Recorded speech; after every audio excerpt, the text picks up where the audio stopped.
Shalom bien-aimés dans le Seigneur, Francis Ngawala, votre serviteur. Les impondérables dans la grandeur. Aujourd'hui, nous parlons sur la discipline. La discipline. Que ce soit la discipline personnelle, la discipline du groupe, mais tout commence d'abord par la discipline personnelle du grand. Ou par la discipline personnelle prônée et démontrée par celui qui a atteint le niveau de la grandeur. Parce que là où il n'y a pas de discipline, on ne sait pas maintenir le cap. La discipline te permettra de maintenir le cap. La discipline te permettra de savoir assujettir cette partie de toi-même qui te pousse à la rébellion. Un peu comme le disait l'apôtre Paul, je traite durement mon corps. Bien-aimé, là où il n'y a pas de discipline, il est difficile à une personne de pouvoir traiter durement son corps. Parce que c'est la discipline qui va te permettre non seulement de traiter durement ton corps, mais c'est la discipline qui va également te permettre d'être une personne qui va atteindre ses buts. Amen. Je répète, c'est la discipline qui va te permettre d'être une personne qui va atteindre son but. Tu ne peux pas être un grand sans discipline personnelle. C'est la discipline personnelle qui va te soutenir. C'est la discipline personnelle qui va te donner du zèle. C'est la discipline personnelle qui va te permettre d'aller de l'avant. Amen.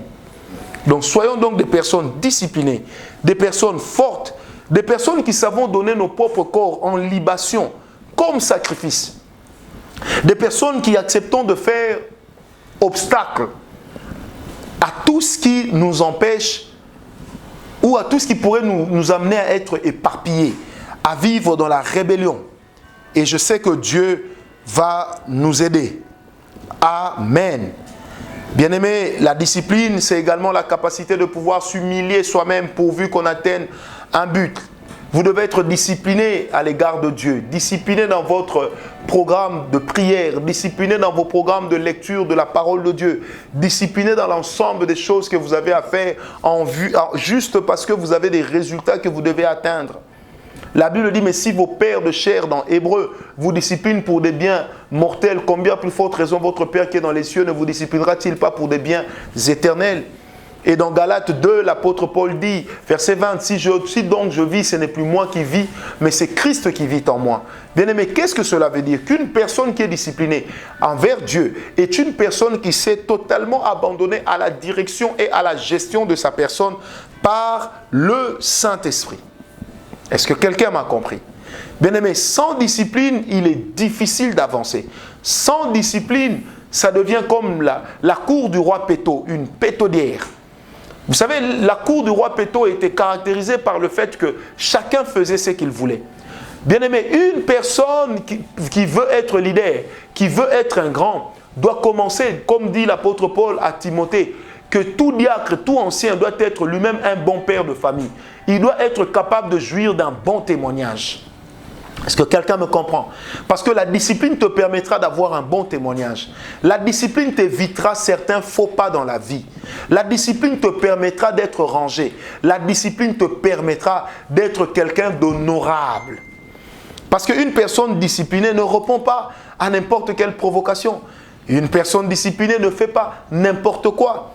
Une personne disciplinée ne passe pas son temps à charrier les autres. Non, frère. La discipline doit devenir ta coutume. Il faut que la discipline devienne une seconde nature dans la vie de tout celui qui a l'esprit de grandeur, d'esprit supérieur. Il faut que la discipline devienne comme si tu étais dopé par cela. Bien-aimé, le succès ne peut se préparer que par la discipline. La grandeur ne peut se préparer que par la discipline. Est-ce que quelqu'un m'a compris? Le succès est bon à tous les niveaux, mais le succès ne peut pas durer ad vitam aeternam lorsqu'il n'y a pas de discipline. La discipline, chez nous on dit que la discipline c'est la mère des armées, mais moi je dirais que la discipline c'est la mère de la grandeur. Là où il n'y a pas de discipline, il n'y a pas de grandeur. Bien-aimé, et là où il n'y a pas de choix, il n'y a pas non plus de discipline. Une personne disciplinée doit faire le choix de ce qu'elle veut, doit faire le choix des choses derrière lesquelles elle court. La Bible dit dans Daniel 1 qu'on donnait à ces jeunes gens à manger. Mais Daniel a parlé en son nom et au nom de ceux qui étaient avec lui en disant à les chansons du roi, donne-nous juste des légumes et de l'eau et tu verras. Et la discipline dont ils ont fait montre était intraitable, était extraordinaire, bien-aimés. La discipline va vous permettre de réussir et de prendre quelquefois des positions compliquées, des décisions difficiles, mais que vous allez assumer avec responsabilité. On ne peut pas parler d'un homme discipliné là où il n'y a pas de responsabilité. Est-ce que quelqu'un me comprend? Et la responsabilité ne sied qu'aux personnes disciplinées. Et la discipline engage un sacrifice important de sa propre personne avant de l'exiger aux autres. Sois une personne disciplinée, sors de toute forme d'indiscipline et de rébellion au nom de Jésus.